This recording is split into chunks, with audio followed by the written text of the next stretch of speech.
From the day you arrived in Highgarden, I've thought of you more as a friend than as my handmaiden. A dear friend, in fact. Thank you, my lady. And you know how I feel about what's happened to your family. I feel your pain as if it were my own. What you've suffered is beyond imagining. I need your help, my lady. Of course, and I will help you in any way I can. But there's another matter we must attend to first. You must understand there are limits to what I can say, especially here in King's Landing, now that I am to be queen. To have a handmaiden from the north whose family fought for Robb Stark. It raises questions at a time I can least afford. Cersei herself cornered me this morning outside the Royal Sept. She mentioned the northern girl in my service, and she painted you a traitor. She was very pleased with herself. Her face was full of mirth as she said it. What does she intend to do? She intends to make you miserable, knowing that will make me miserable as well. She demands an audience. She wants an apology of some sort, for what I don't know, but she's waiting for us now, and I promised I would bring you to her. I wouldn't ask this of you if it were not important. I cannot afford any conflict with Cersei with the wedding so near. I'll do as you ask, my lady. I knew I could trust you. Humor her. Tell her what she wants to hear. See if the Queen Regent is ready to receive us.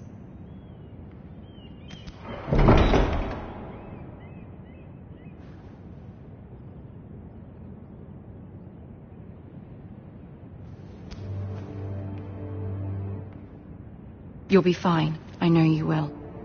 You may feel one thing, but you must say another.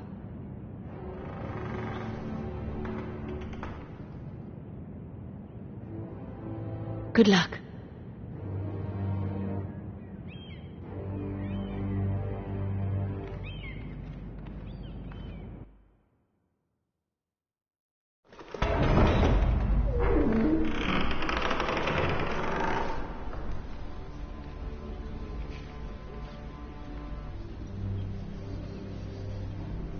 You can do this.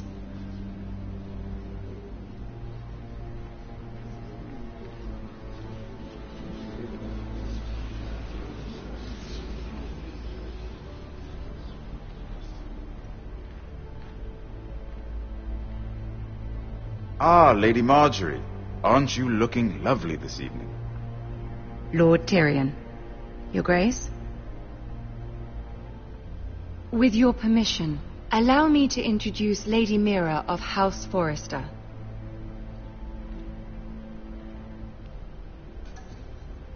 I am honored, Your Grace. Yet not honored enough to kneel, I see. House Forrester is a northern house loyal to the king. Are they? I beg your pardon, Your Grace. I wasn't talking to you. I want to hear from the girl. Is your family loyal to the king? Perhaps you should ask the new Lord Forrester. He's not here, is he? She is. House Forrester's loyalty to the crown never wavers, Your Grace. I see. And yet, for centuries the Forresters have been loyal bannermen to House Stark. A house of traitors. They were the wardens of the North.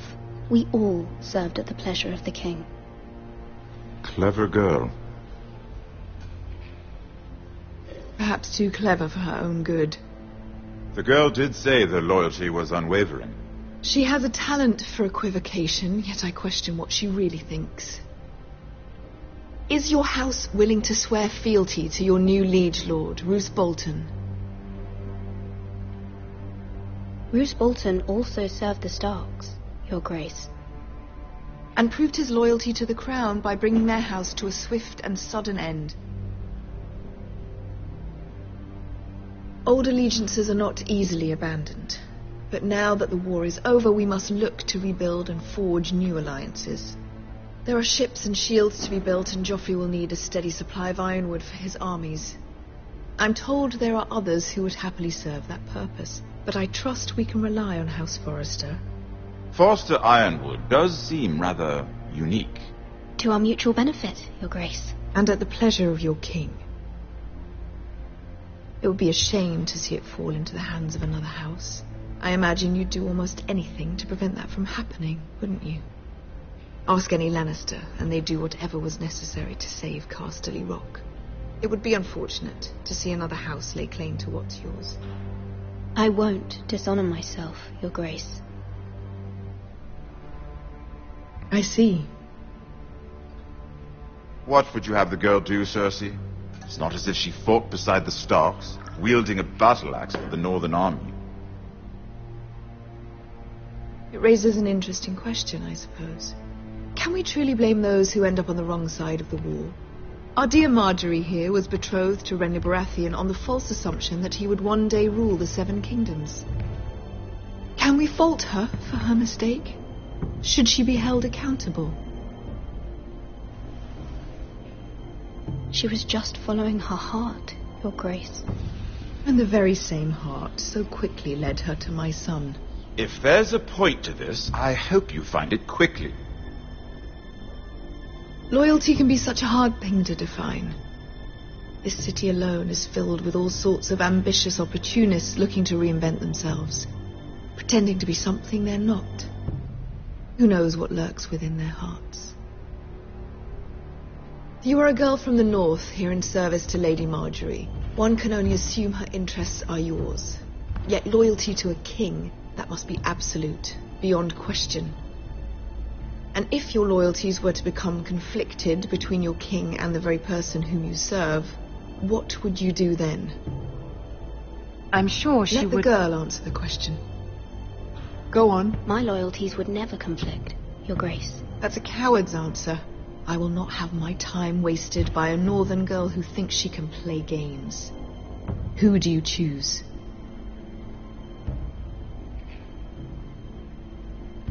I must choose Marjorie, Your Grace. Clearly your handmaiden does not have her priorities straight. She is a threat to the crown, isn't she? The most dangerous handmaiden in all of King's Landing. She's headstrong, isn't she? Not surprising, I suppose, for a northern girl. But not very encouraging either. I'd like a word with you, if I may. Of course, Your Grace.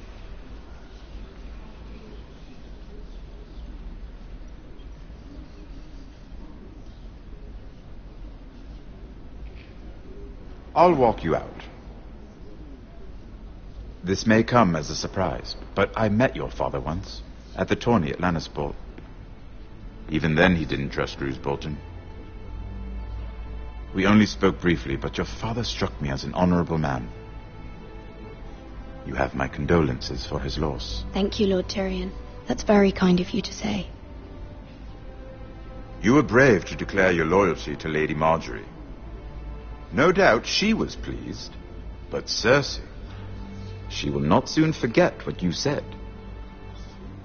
It was quite the first impression. I, of course, found it all highly entertaining. I wasn't trying to please her. I think that was clear to everyone. My sister and I have our differences. She takes great pleasure in her little charades. I take mine in thwarting them. We must find our amusements where we can. She threatened to give your ironwood to another house. It is the Master of Coin who decides such matters. The crown needs boats. Boats need wood, and I speak for the crown in this regard, not her. You can help my family. I suppose the crown could be persuaded to secure ironwood from House Forrester. Lady Marjorie might not look favorably on such an alliance, and it would infuriate Cersei. Although what would be amusing for me might prove rather dangerous for you and your house. Are you willing to risk that? It's a risk I'm willing to take, Lord Tyrion. Please. You are a brave girl, aren't you? I'll consider it. Now, if you'll excuse me, I promised Sansa I would join her for dinner tonight. 3 beautiful bottles of Dornish wine await my arrival. The mere thought of them makes me thirsty already. Thank you for the advice, Lord Tyrion. Just be careful. This is not the North.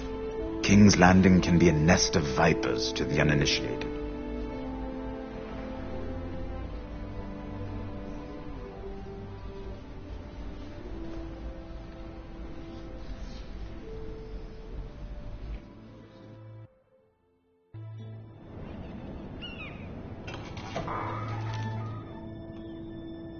Mira, I was worried.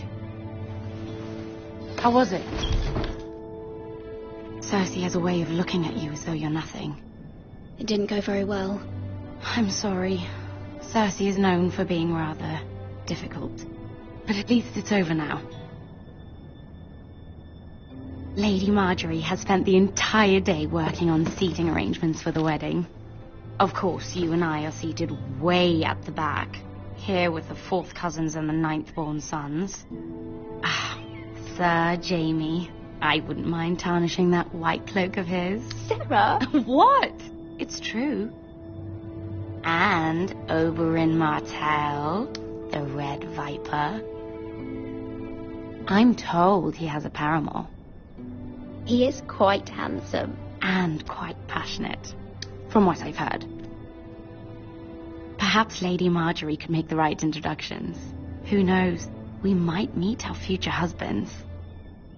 Although, marrying a king, I can only imagine what that would be like.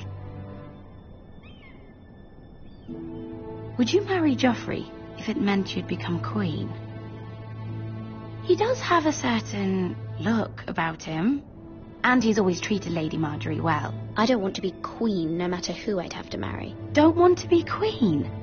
You northerners. You'd make a perfect scepter. Well, I would marry him. Imagine the power you would have as Queen of the 7 Kingdoms. I might even allow you to be my handmaiden. Let's see, who else should we marry off? Brienne of Tarth and Tyrion Lannister. What a perfect match! Sir Bronn and... What are you doing?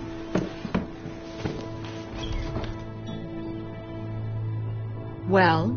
I'm sorry, my lady. As am I. We shouldn't have been messing about. This is not a game. It's a battle plan. Allies and enemies can be made with every move. Yet they say it is men who are powerful. The Queen was rather disappointed by your display, Mira. I'm just glad it's over.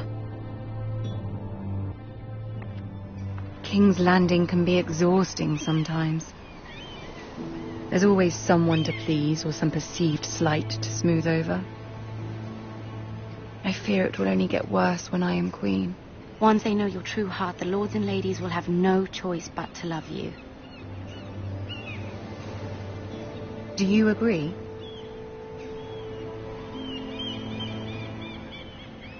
Once you are queen, the lords and ladies will do their best to please you. You learn very quickly. Your words to Cersei were brave, but I know you must fear what the Boltons might do to your family. I do appreciate your willingness to appease her, as difficult as it may have been. Thank you, my lady. There's been something on my mind. Something important.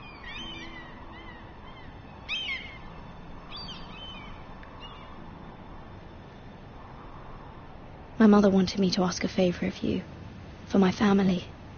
But as you said, you're in a delicate position now with the wedding so near. And I would never want to jeopardize that. Soon I will be queen. And maybe then I'll be in a better position to help you. But for now we must both be cautious. Of course, my lady. You're right. Better to wait.